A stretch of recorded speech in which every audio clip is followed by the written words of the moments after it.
Well, good afternoon to Senate District 16 here in St. Paul. It's a windy, snowy day. I assume that winds are picking up out in rural western Minnesota, along with possibly some snow. So I hope everybody has a safe day, and that if you're traveling, that you're very safe.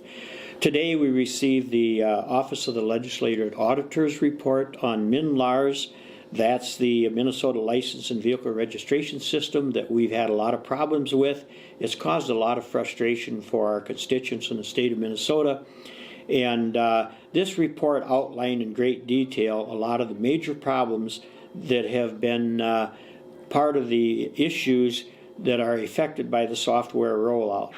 This is about an 80-page report, and the legislative auditor notes a lot of the problems with MNLARS and states that they were not due to lack of funding, but rather due to systemic problems within the state agency's responsibility and ability on both the software development and the implementation. There must be significant changes, as they stated, within the bureaucracy to remedy this problem. Something should have happened months ago, they stated. The ultimate goal remains giving the people of Minnesota a fully functionable program that supports the thousands of vehicle-related transactions handled each day, not only at the state level, but also at all the local registrars. And our local registrars have really paid the price for this, because the cost and time it's taking for them to do these with a system that's not functioning. There was also a lot of other things in the report that very unfortunate that they're there, but they're there because it's factual. The report actually names people that did not do their job and misrepresented what was going on, knew that the process was not going to work, but yet instead of stopping it and correcting it, just rolled it out and let it go as it was, because they didn't want to do their job and get it corrected.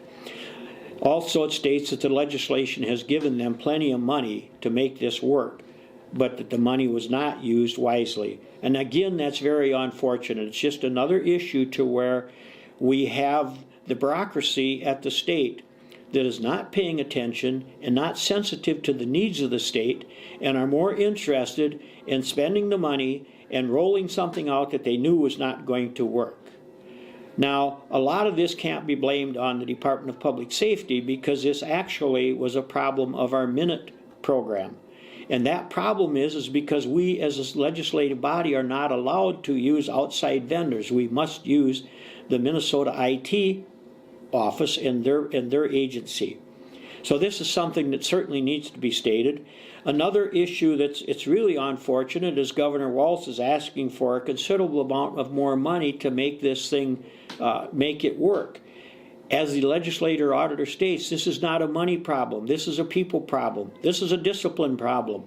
This is a problem with the bureaucracy being in a position so long and not knowing what they're supposed to do, and MNLARS not having qualified people to the level we need to have in order to correct these problems.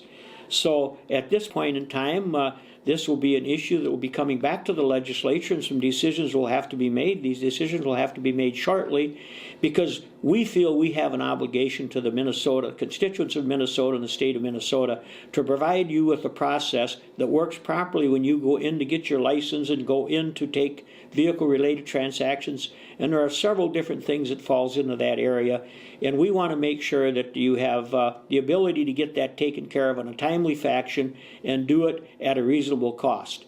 And at this point, that has not been successful. So as a legislative body, we'll be having several meetings and seeing what our next step will be. If you have an opportunity and want to go into the internet and look up the Office of the Legislator's Auditor's report, certainly take the time to do so, because it's very surprising what's in that legislative audit report.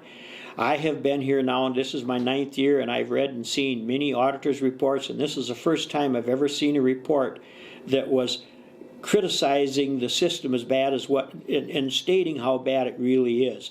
The other thing is that when you have to subpoena people in an agency to do an audit, that gave us red flags right away, and so we figured this was going to be quite a damning report. Unfortunately, it's much worse than what we thought it would be. So we hope that we get this straightened out and things can move forward.